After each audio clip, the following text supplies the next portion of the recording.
It's Thursday, October 3rd. I'm Jane Coaston, and this is What a Day, and I am not paying for CNN. Sure, I'm paying for Hulu, Disney+, Netflix, The New York Times, Amazon Prime, BritBox, Acorn, Strava, Whoop, Apple Music, a bunch of podcasts I don't need to tell you about, and BarkBox for my dog. But CNN is where I draw the line. For now. Maybe. On today's show, President Biden tours damage from Hurricane Helene in North Carolina. And Special Counsel Jack Smith lays out former President Donald Trump's, quote, private criminal conduct in a newly unsealed court document. But first, fighting in the Middle East between Israel, the Lebanese militant group Hezbollah, and Iran ramped up this week. On Tuesday, Iran launched around 200 missiles at Israel in response to Israel's assassination of longtime Hezbollah leader Hassan Nasrallah. Israel, with the help of the U.S., was able to defend against those strikes and prevent significant damage. Iran's military said the attack was limited to military targets in Israel and warned of more strikes if Israel retaliates. But both Israeli and U.S. officials still see it as a major escalation. Here's Vice President Kamala Harris speaking on Tuesday in Washington, D.C. My commitment to the security of Israel is unwavering. And let us be clear, Iran is not only a threat to Israel, Iran is also a threat to American personnel in the region, American interests, and innocent civilians across the region who suffer at the hands of Iran-based and backed terrorist proxies.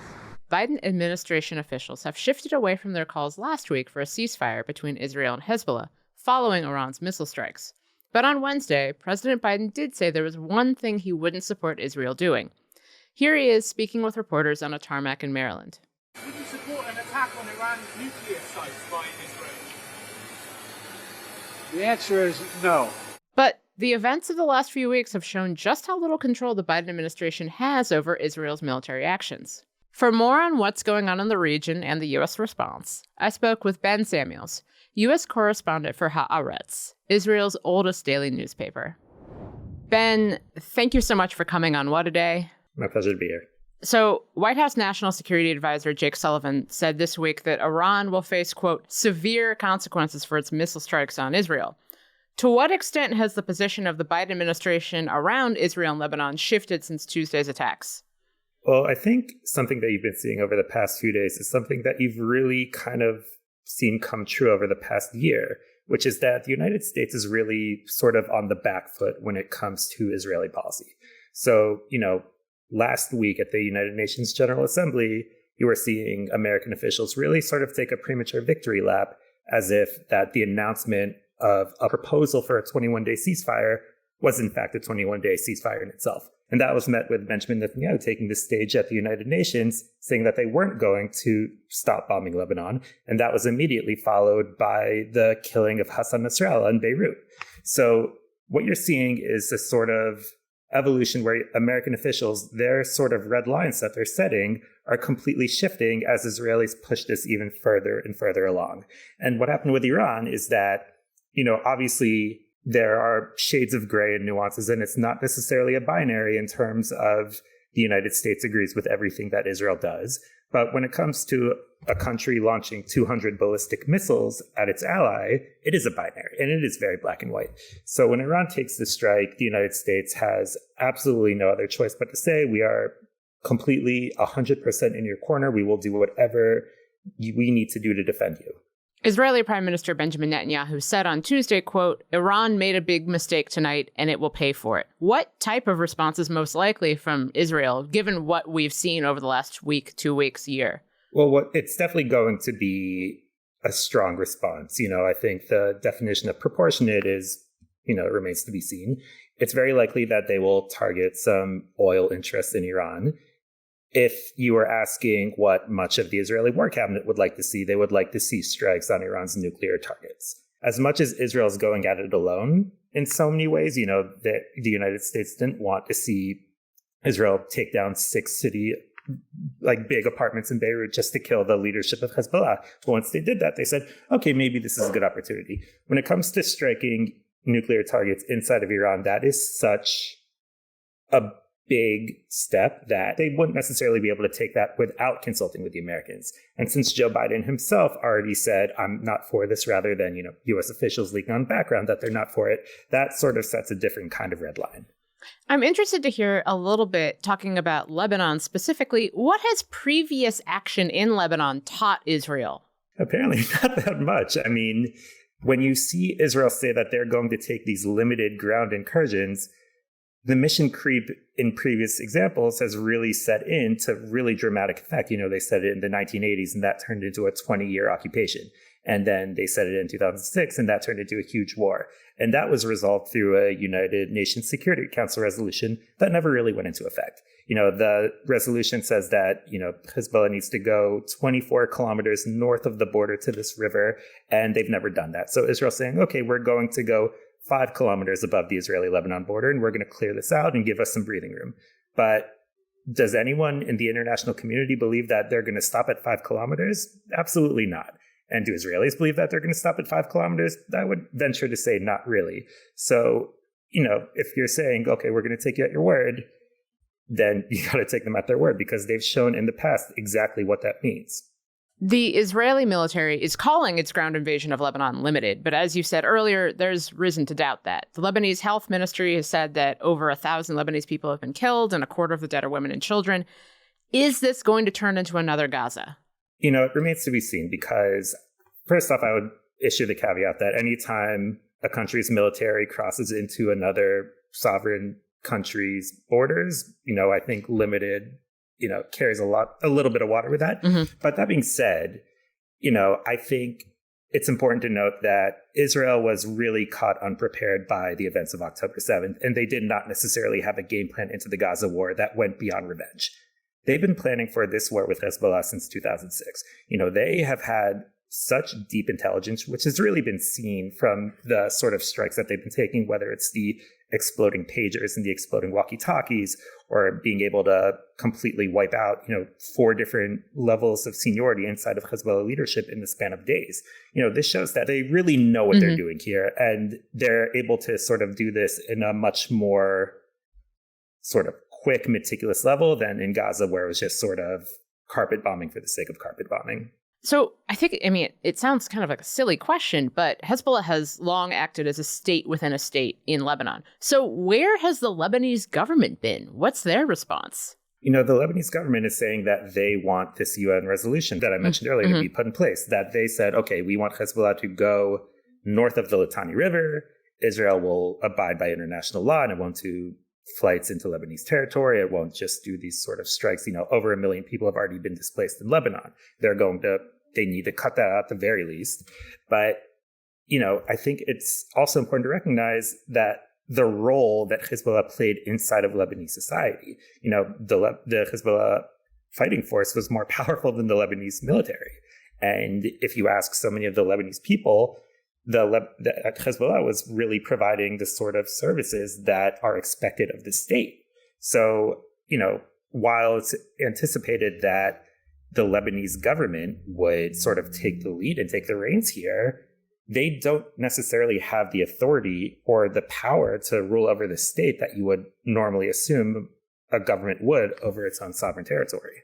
So as we near the 1-year anniversary of October 7th, where do you see these conflicts going, with Israel now fighting on multiple fronts? And what are the risks of a wider regional war? I think we're there. Over the past several days, it's something that a lot of sources of mine and a lot of colleagues of mine have been talking about, at what point does this become a war? At what point do we stop calling this intensifying conflict on the precipice or the edge of total all-out regional war? We're there. This is a war. And what happens next, I think it's just so unclear. I think if you asked anyone a week ago that this is where we would be, they would say absolutely not. That's so beyond the furthest stretch of imagination possible. This is just spiraling out so fast, and there isn't really any responsible leader on the ground trying to put this back in the bottle. Not to make this conflict about us, but America's in the midst of an election. You are based in D.C. How does this play out here? I should say there are some U.S. officials that are cautiously optimistic that this limited ground incursion could bring about the kind of Middle East policy that U.S. officials have wanted to see forever. Other U.S. officials believe that this is Benjamin Netanyahu trying to steer the election toward Donald Trump. And I think if you ask Benjamin Netanyahu, he would say he would want Donald Trump to beat Kamala Harris 15 times out of 10. This is bad news for the Democrats, no matter how you cut it. Either Kamala Harris decides to, be stalwart, I completely support Israel's right to defend itself no matter what, and she further alienates progressive voters that are already disillusioned because of what's happened in the past 12 months. The other side of that is that she, takes on a harsher tone toward Israel, and she gives Donald Trump ammunition where Kamala Harris is anti-Israel and she's anti-Semitic, and because of her weakness on Iran, that's what allowed October 7th to happen in the first place. So she's really in a sort of lose-lose situation. And not only that, but with a regional war, it really increases the odds that American interests will be embroiled in this, whether it's U.S. military forces, whether it is Iran taking revenge by striking oil fields throughout the Middle East, which would have a very real effect on the U.S. economy. This is the sort of thing where it crosses that threshold from being a sort of niche issue where it's, okay, if you care about the Israeli-Palestinian conflict or you care about human rights on a greater level, then this may sort of inform how you vote, but this isn't going to be the make or break issue. If/when this becomes a war that embroils American interest, that immediately catapults to the top. Ben, thank you so much for joining us. This is really helpful. Thanks so much for having me. We'll get to some of the news in a moment, but if you like the show, make sure to subscribe, leave a 5-star review on Apple Podcasts, and share with your friends. And now, the news. Headline. I think that in these moments of hardship, one of the beauties about who we are as a country is people really rally together and show the best of who they are in moments of crisis. And we've seen that throughout the region, where communities are coming together, where people are helping perfect strangers, where they are providing food, water, shelter for their neighbors, and that neighbor may be somebody they've never met before, but are doing the work of helping each other out. That's Vice President Kamala Harris after she surveyed the damage from Hurricane Helene in Augusta, Georgia on Wednesday. Harris assured people that more help is on the way and promised the federal government will reimburse local officials for the cost of the recovery effort. Meanwhile, President Joe Biden flew over devastated communities in western North Carolina. Here he is speaking to reporters afterward. The damage is still being assessed, but many people are still unaccounted for. So I'm here to say the United States, the nation, has your back. The nation has your back. We're not leaving till you're back on your feet completely. The death toll from the storm continues to rise, nearing 200 at the time of our recording. It includes 11 workers at a Tennessee plastics factory. State officials are now investigating why the employees were not sent home earlier. And just when I thought maybe I wouldn't have to think about scandal-prone North Carolina Lieutenant Governor Mark Robinson again for at least a few days, local news station WRAL has reported that Robinson was the only Council of State member to abstain from a vote to declare a state of emergency prior to the storm. In spite of that, Robinson has now taken to X, formerly Twitter, to declare that, quote, the time for politics is over. The October surprise gods have graced us once again. In a newly unsealed court filing Wednesday, Special Counsel Jack Smith laid out his most detailed telling yet of former President Trump's, quote, private criminal conduct in the lead-up to the January 6th insurrection. In the 165-page document, Smith wrote that Trump was acting as a candidate, quote, when he pursued multiple criminal means to disrupt, through fraud and deceit, the government function by which votes are collected and counted, a function in which the defendant, as president, had no official role. The candidate part of all of that is important, since the Supreme Court earlier this year granted Trump and all future presidents broad immunity from prosecution for their official presidential acts. Trump's legal team has argued everything Trump did after the election were presidential acts. Of course, Trump just had to truth about this, saying, quote, I called for everyone to act peacefully and patriotically and demanded that DC be protected. We have to end the witch hunts and restore a broken justice system. And yes, the yelling was the all caps in the truth post. Did Trump not see the same Capitol riot we did? Because that's not what happened. Also, let's not forget that when asked yesterday if he would trust the election process this go around, Trump said this. I'll let you know in about 33 days. Well, I feel better now. As if Sean Combs' federal indictment wasn't bad enough, a Texas attorney says he has plans to file civil lawsuits on behalf of 120 alleged victims of the rapper and music mogul. Here's attorney Tony Busby at a press conference on Tuesday. The biggest secret in the entertainment industry that really wasn't a secret at all has finally been revealed to the world. The wall of silence has now been broken, and victims are coming forward. Busby says one of the accusers was 9 years old at the time of the alleged abuse. A lawyer for Combs said, quote, Mr. Combs emphatically and categorically denies as false and defamatory any claim that he sexually abused anyone, including minors. Combs is currently in prison and trying to appeal his bail denial, again in a higher court. A federal appeals court says betting on U.S. elections can resume. Yay? A panel of federal judges based in Washington, D.C. said the prediction market startup, Kalshi, can relaunch trading on whether Republicans or Democrats will win control of the House and Senate in the upcoming election. In doing so, the judges rejected an argument from federal regulators, who said the wagers could harm the integrity of elections. The decision Wednesday isn't the final say on the issue. The appeals court is still considering the broader underlying case. The judges just declined to block trading while arguments play out.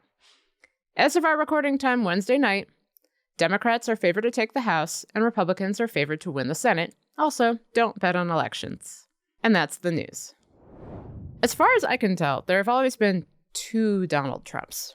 There's one that seems to be the idea of Donald Trump, a projection onto an actual person of the dreams and desires of millions of Americans and even some swath of the American media. You know what I'm talking about. The strong man who's also a dove, the rich man who cares about the working man, the family protector. And then there's, Donald Trump. An elderly, angry man who benefited from a rich family, has cheated on all of his wives, sexually assaulted at least one woman, and has never seen a grift he didn't want to grift someone else with. Let's take the military and our veterans.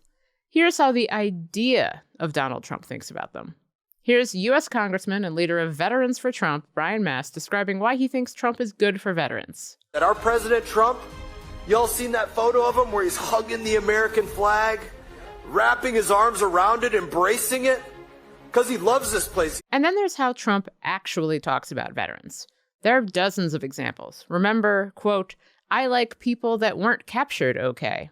But here's the most recent one, an exchange with a reporter at a press conference in Milwaukee on Tuesday. So do you believe that you should have been tougher on Iran after they had launched ballistic missiles in 2020 on U.S. forces in Iraq, leaving more than 100 U.S. soldiers injured? So, first of all, injured. What does injured mean? Injured means you mean because they had a headache, because the bombs never hit the fort. So just so you understand, there was nobody ever tougher in Iraq. They had no money with me. They would have made any deal with me. I would have had a deal made within 1 week after the election. They were dying to make a deal. So, first of all, Trump said Iraq there when he meant Iran. But more importantly, let's be clear on what actually happened. After the U.S. assassinated an Iranian military leader, Iran responded by firing at American military bases in Iraq, including Al-Assad Air Base. More than 100 soldiers suffered traumatic brain injuries as a result. 80 troops who were stationed at Al-Assad were awarded the Purple Heart because of their injuries. The fake Donald Trump? He's just that. Fake. A product of ads and dreams. The real Donald Trump? That's him. A guy who has no problem heaving troops under the bus because they're making him look bad. That's all for today. If you like the show, make sure to subscribe, leave a review, donate to hurricane relief funds, don't bet on elections, and tell your friends to listen.